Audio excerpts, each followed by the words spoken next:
As a new day dawns in Aegedon, in the wintry land of the northeastern fell, where the Riftwalkers have formally decided to come together and take on their new mission to, in effect, save the world. They have some time to themselves in Leirotz's tavern to collect their thoughts, take stock of their equipment, and to do all they must before setting out once more on their perilous task. Brynjar goes and gets some wood. Oh, go ahead, Brynjar. No, I was making a joke. Oh. This perilous task, he goes and gets some wood. But he didn't see that big rig on the way back. Oh. It was a perilous task. He didn't see the big rig and the people with the AK-77s and gets mowed down. 77s, that's huge. It was Noah's rifle. He didn't see Lee Harvey Oswald on the grassy knoll. Wow. Where Yep. are we? It was a perilous task, guys. It was a perilous task. Take it away, Laura. Everybody was getting mowed down. Oh my god. Frickin' wolves. And this wolf seeing his buddy get mowed down. We got Magister Morton up there at the Tommy gun.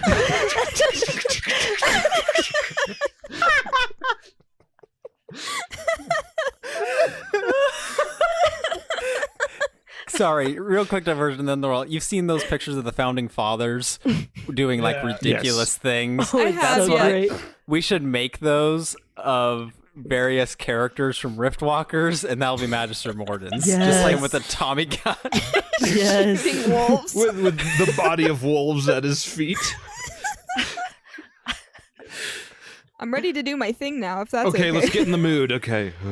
Let's get Val would like to send a message via snail mail to Catassandra's estate. He will pay as much as he needs to pay to get it there as quickly as possible, and include a nice little return envelope, if he can. He wants to know what's going on, and he'll sign it and like stamp it with his Valentine Eventide signet ring, as you know, like, I am the heir of this estate. Please tell me what's going on. Yeah, it costs a couple of copper caps as you intercept a mail carrier on the road outside the tavern one morning and hand them this letter. Time-wise, it could take a few months. Months? I'll send another sending to her, even though I know what the result's going to be. Your magic is in vain. Val knows. I think that he's sort of taken this as Ifron lost his arm permanently, and Catasandra is probably dead. Coming down to the main room, one of the following mornings, Rolandir sees Ifron sitting at a table, and he approaches. So, these ethereals, who you suggested that we recruit to get on our side, how exactly do we make contact with them? I mean, I know that I have some connection to Sindor, and there's this presence that I can occasionally feel, but as far as the other ethereals go, I know that for the Valors, we had to travel to different realms. How do we accomplish this? It seems that I was perhaps a bit careless when asking questions of the Herald, because I also do not know. Perhaps you could try to ask Sindor, and he can grant us an audience with another ethereal. Or perhaps Luna knows some way. Perhaps we can have Val ask if Luna knows a way to communicate with the ethereals. But I am not sure. However, when you became a Godborn, we also had to travel to the realm of Sindor in order for you to be physically present before him. Perhaps the same is required if we are to meet the other ethereals. True. Although we also know from the presence of Air as the Wanderer that they can manifest themselves in Aegedon. So perhaps one or the other is possible, but I think we had best start with asking Val to communicate with Luna and see what we can get from her. That would be the easiest course of action. Another suggestion is more roundabout. As the ethereals do not have much direct contact with mortals, we could try also contacting a reality and seeing if we can use a connection through them to get to the ethereals. But we should try to ask Luna first. I agree. And Rolandir scans the room for Val. He's probably there, like 100% zoned out. Like there, but not. Okay. So, just for everyone to know, Leirots does actually feel guilty. He's sitting there. He's just keeping a really strong eye on Val. He feels a certain amount of responsibility because he didn't decide to participate in this adventure, mainly because he was kind of grumpy. And it seems to have had a really large effect on Val, who he feels by his traveling back in time and interacting with Val, he is partially responsible for. Okay. So are you like across the room, or are you like right next to Val? Not right next to Val, probably across the room. Rolandir approaches Val, and does Val react to Rolandir approaching, or does... No. All right. Val, can I talk with you a moment? Val? He kind of looks up and like blinks in a way that like he comes back to himself. And you see like a flash across his face of like, is that my name? And then he says, yeah. What? And Rolandir puts a hand on Val's shoulder and sits down next to him. We need a favor from you, Ephron and I, and we don't quite know how to go about this whole making contact with the Ethereal's business. We were hoping that either you might have some knowledge of your own, or you could reach out to Luna to see if she can give us some assistance. I do not know anything, but I can talk to Luna, yeah. That would be great. All right, I will sending to Luna. Well, not yet. One second. What do you want me to ask her specifically? Just ask, and then now turning to both Ephron and Val, you think we should make contact with, what was the Ethereal's name? Maker of the kin? Yakuda. Yakuda. You think we should make contact with them first, yes? Yes. I agree. Then perhaps simply that. Ask Luna if she knows how we can make contact with Yakuda. If there's a way to meet in this plane of Aegedon, or if it will require perhaps the use of the Nexus. All right. I will sending Luna, and I will say, do you know of any way we can contact Yakuda, either in this plane or another? You get an immediate response from Luna, and you hear then, in your mind, Val, I'm sorry, I don't. Time is short. I fear I will not return soon. The Magisters have encountered the Rift Wardens. Chaos will ensue. She does not know how to contact Yakuda, and she also warns of some oncoming chaos between the Rift Wardens and the Magisters, who have discovered each other evidently. I'm sure that's going over well. Any mention of when she'd be back? She said she would not return soon. Then I think it's time we press forward on our own, and Luna can catch up when she needs to. I think that it would be in our best interest to, I don't know, perhaps venture out, see what we can do among the people of Bastion. It's, I don't know, would it be a few hours journey, or like a few minutes to get to Bastion? It'd be like a 45-minute walk, trudging through the snow, all things considered. Right. I think, for whatever reason, Luna has brought us here, and I have not been there myself. It could do us well, one, just to get out, see what the city has, and in the meantime, I can attempt to make contact with Sindor. Perhaps that will bring up something, but I don't think it will do us much good just to sit around here hoping that one of the Ethereals makes contact with us. No, certainly not. However, I do not know that a human city will have much to do with the mother of the kin.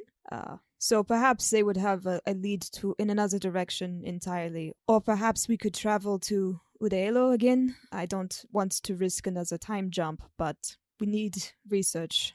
Agreed. Perhaps there is another way to reach Yakuda. You see, Yakuda also happened to have a son named Dek. Dek happened to become the first reality. And as I told Rolandir, the Ethereals do not directly have much business with mortals, but the realities are much more involved. Perhaps through Dek, we could gain an audience. Now, I do not know much about Dek, or about what he represents or values. However, Val, you may have more knowledge concerning this thing.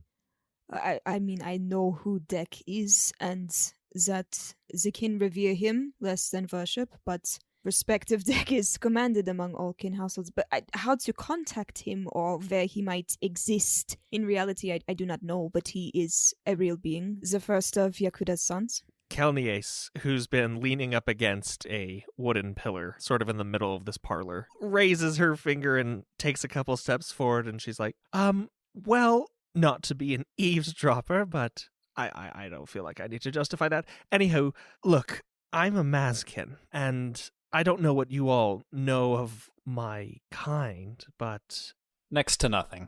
Exactly. Usually, we don't travel far outside of our own communities. These monasteries, great sprawling monasteries that exist within the northern and southern mountains of the Fell, far away from even your Demlik kingdom that extends into said mountains. I guess my point is, Mazkin have a particular connection to the realities. I'd say even more so than Elfkin. If we made a pilgrimage of sorts to one of these monasteries, I think a channel of sorts could be opened. When you say pilgrimage, are we expecting this to be a journey of more days, weeks, months? It would take time, probably a couple months from where we are currently situated. About that, I know things did not go so well the last time we tried this, but it is possible to use intent to get there much quicker. In fact, Brelandir, after having seen what I have seen, I believe you are limiting your powers. I believe there is much more that you can achieve, but you have simply not unlocked it in your mind. Interesting. Now, if you do not feel comfortable in attempting to transport us to an unknown place, perhaps it is best to go by foot. But time is of the essence, and we do not have Luna here to transport the tavern again, so I'm afraid we must do it by ourselves. Are we taking the entire tavern then? No, just us. But the last time we tried it, well, unless Rolander would like to spend another 45 years in the Fell before he sees us again. So. Leros would literally die.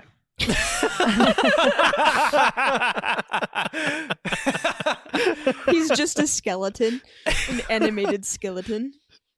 Well, here's what I see as our options. We either make the journey on foot, at which point we might as well have just waited here for Luna, at which point the Magisters and Rift Wardens will have found us, and we would have had our own issues there, so that doesn't make much sense. Or we attempt to use intent to transport ourselves there, and honestly, I don't think I'm as opposed to it as you might think I am, Ephron. It's risky, yes, but does seem to be our best choice. The only other alternative that I see to this issue is that we make use of our friend that we made in the mountain pass to perhaps fly us there, although I don't know if he maintained his Drake form.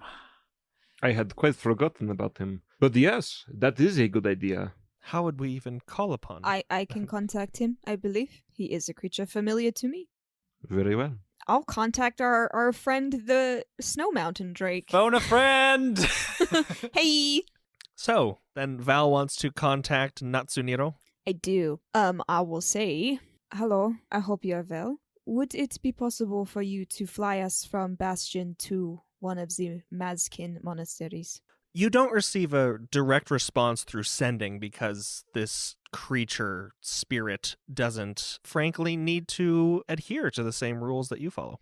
So, in your mind, you are kind of buffeted by a wave of emotion, and it's mostly sadness, and it's directed at you that this spirit has observed your situation and finds sympathy in your cause, but also in your personal plight and the state of your mind. It expresses a deep, I don't want to say distrust, but wariness to the integrity of yourself. Can I communicate with him in a like manner? Like, is that channel still open to me, or will I need to cast sending again? You would have to cast sending. How that is accomplished is beyond your understanding.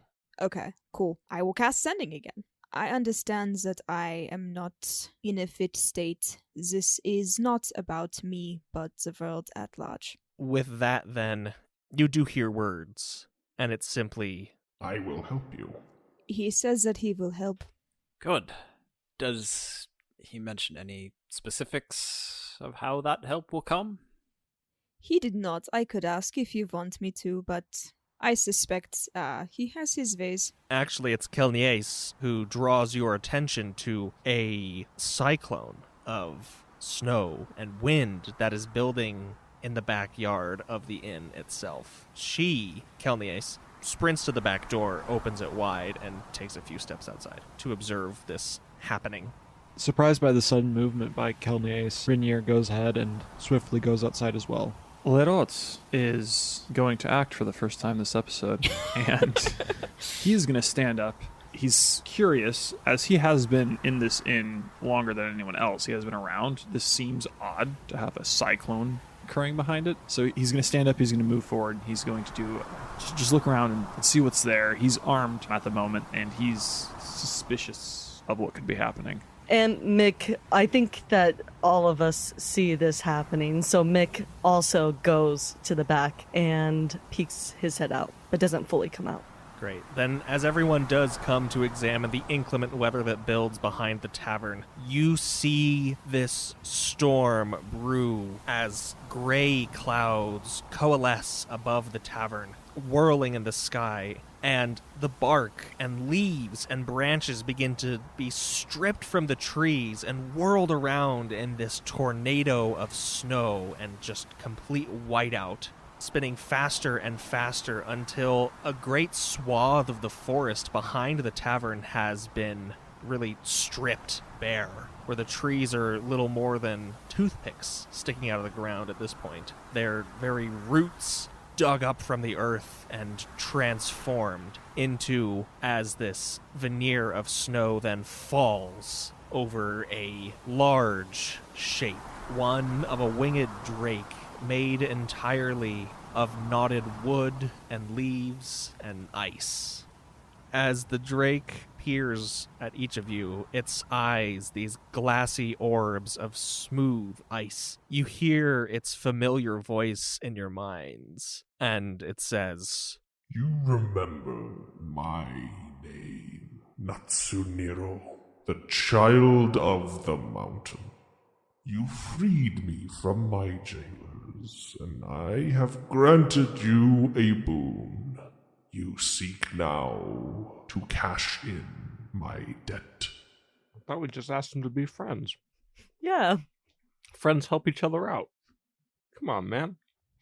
Stepping forward, Val says, "It was my understanding that we had agreed to be friends, and I do also remember there being a lot of conversation around how friendship is not favors. So I would hope that this could be a mutually beneficial agreement and not just a passing transaction, but a meaningful relationship with each other." Very true, son of the Elvaret. But friends honor their agreements, and I intend to honor mine. Friends may recognize when one owes another. Now, you seek passage to the great north, to the lands of the Mazkin, where few have trod that are not their own. This, as a friend, I would say is unwise, but I understand your plight, and am sympathetic to your cause. And now, stepping forward, Rolandir, positioning himself in front of Natsuniro, just looks at him and says, "Thank you. We sincerely appreciate it and need the help. If you are ready, we would prefer to be underway as soon as possible." Though this journey will be significantly easier with my assistance, I will not be able to take you the entire way to one of these monasteries. I can bring you so far as the border of one such haven of Mazkin. Past that, you will be left to your own devices, though with my most sincere wishes of luck and success. The Mazkin have warded themselves well. Very well. Then we graciously accept this help, and as Val has stated, this is a true relationship, and if there is ever anything else that you should need from us, we are more than happy to give assistance. And now he turns to the rest of the group. I suggest we quickly rally our things, get what you need, and then we can be underway. It will be all 7 of you? Yes, if that's manageable. Yes, it will do. Though I cannot guarantee the comfort of the coming journey. Well, there's one thing we have come to expect from our travels, it is never comfort. Good. Then you will not mind the high winds, quick and cold as they are. Relander just nods his head and quickly goes inside to gather up a few provisions and pack items and probably dons his armor. Littlts is going to grab his armor as well. However, he finds the idea of flying on a drake in the freezing cold while wearing a bunch of metal plates very, very unappealing. Wimp! So he's just going to carry it on him and not wear it. He's going to be wearing some heavy clothing. He does, however, make everyone some nice sandwiches and provision packs from the supplies there at the store. Cooks up a nice broth. Has a nice broth and a couple of things that you can chuck inside. Make yourself a soup. He's gonna as much as possible take care of provisioning everyone and getting them sustenance for the journey. Ephron is going to bundle up. Kelnies takes an extended amount of time away from you all, and when she returns to your company, she is in old garb that it seems not as befitting of her as at least the Kelnies you've come to know. She doesn't carry her weapons. The sashes and robes she wears are inscribed with many different runes of the Mazkin language, and her face is nearly completely covered, save for her eyes. She wears heavy boots, heavy gloves, and the hems and trims of her robes are thick patterns of fur and fabric. Brynir, in his time to prepare, he actually, before he went back inside with everybody else, he addressed the drake with a reverence and respect to it, and he introduces himself to the drake and then goes and prepares for the journey. Natsuniro greets Brynir amiably. So Mick, knowing that we're going to Mazkin land, disguises himself as a Mazkin, according to what he's seen from Kelnies, because I don't think we've run into any other Mazkin. So I look a lot like Kelnies, pretty much, except a lot shorter. And also, I don't know how many days it's been from that conversation that we had with Val and Ephron, the one prior to what we just had about our decisions. The fellowship meeting. Yeah, I'm going to assume that it's been a little while. So Mick also took to heart some of those instructions from Ephron to prepare ourselves mentally. So he's been doing some mental exercises, writing, doing other things such as that. So he's got his supplies with him and goes to Natsuniro and says, "Hello, old friend. Good to see you." And hops on. You scramble up some knobs and branches that stick out of his legs and clamber onto its back. Do we have winter clothes? Is that a fair assumption? That we have, like... Boy, I hope so. If we've been, well, it was winter in Bastion, so if we're Yeah. hanging around Bastion, if we've been here for at least a week, right, I feel like that would have been pretty high to, like, obtain winter gear. Yeah. Val will put on his winter clothes and summon the Archbishop and just sort of snuggle her into his little collar and get on the Drake. Littlts is going to position himself behind Val, just in case at any point Val starts to sort of doze off or zone out, and thus prevent Val from possibly falling off a Drake. A which good is plan. Probably not a great thing to happen. Ephron puts on a puffy parka with, like, the fur around the hood. No. Ephron also gets in his winter gear. He's got a pack on his back, classic bedroll. And he does have Iman in a little sheath, across his back so that he can draw it with his left hand. A quick question about Ephron. Has Ephron been, like, practicing fighting with one hand? A bit, but it's difficult. It would be easier if he didn't have the other arm, but he's not quite ready to give it up. Like, it just kind of, like, gets in the way. He has it in a sling. Okay, so he carries it in a sling. He doesn't, like, tie it against his body. No. Is it pretty atrophied at this point? I mean, I'm assuming it's still getting blood flow. Yeah, I was in muscle atrophy. Oh, like, yeah. you're gonna use No, the muscle. sorry. I was thinking of, like, necrosis, and I was like, no. Yeah, you can kind of tell it's losing some mass. Okay. All right, so everyone's back at the Drake. I think everyone's aboard the Drake at this point. Choo-choo. As everyone does mount Natsuniro's corporeal form here, another great wind is swept up around you, basically whiting out the expanse of land that stretches on beyond. As this form of a drake lifts up into the air, higher and higher, it's not until you're far, far above the clouds and the inn itself that this whiteout dissipates. just seeming to cover your ascent. You see Bastion in the distance, and Bastion is a peculiar city. It has high walls surrounding its entire perimeter. There isn't much of outskirts to speak of, unlike, if you remember, Threshold. However, there are plenty of offshooting little roads and paths leading to Bastion that form into small villages, but Bastion itself is a pretty self-standing, large, sprawling metropolis that kind of curls up against one of these mountains that it resides next to, a sizable river of frigid water running on its westerly coast. As Natsuniro takes you far above and beyond Bastion, you see it fade into the distance, and you actually have quite some time on this drake. It was pretty near morning when you embarked, when you had this conversation and had your plan nailed down, but by the time Natsuniro touches down, the sun has all but set beyond distant mountains. Only a haze of purplish pink clouds still tease at the horizon as the 7 of you disembark your flying friend. Looking all around you is just a sheet of ice and snow and little drifts blown about by intermittent wind. A great wall of ice and rock stretches off into the clouds to your northeast, but in every other direction, it is just barren, frozen desert. Even the mountains of the, inner fell that you would have passed over are just jagged teeth on the horizon, barely able to be seen through, like I said, a thick wind of fog and snow.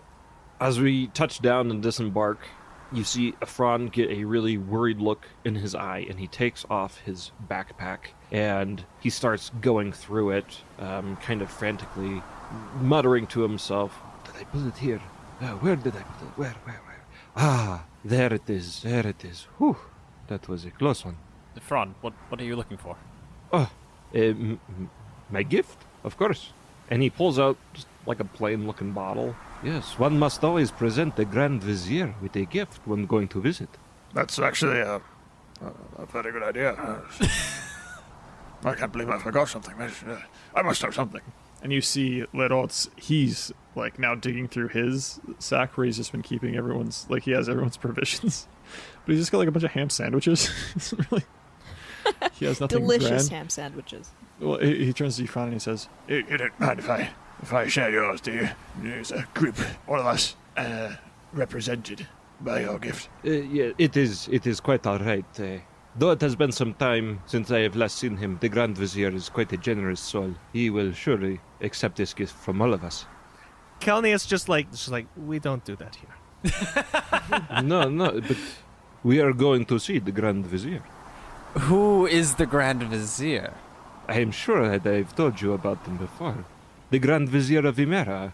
He is the leader of the largest merchant family in all of Imera. But we're going to the Mazkin, Ephron.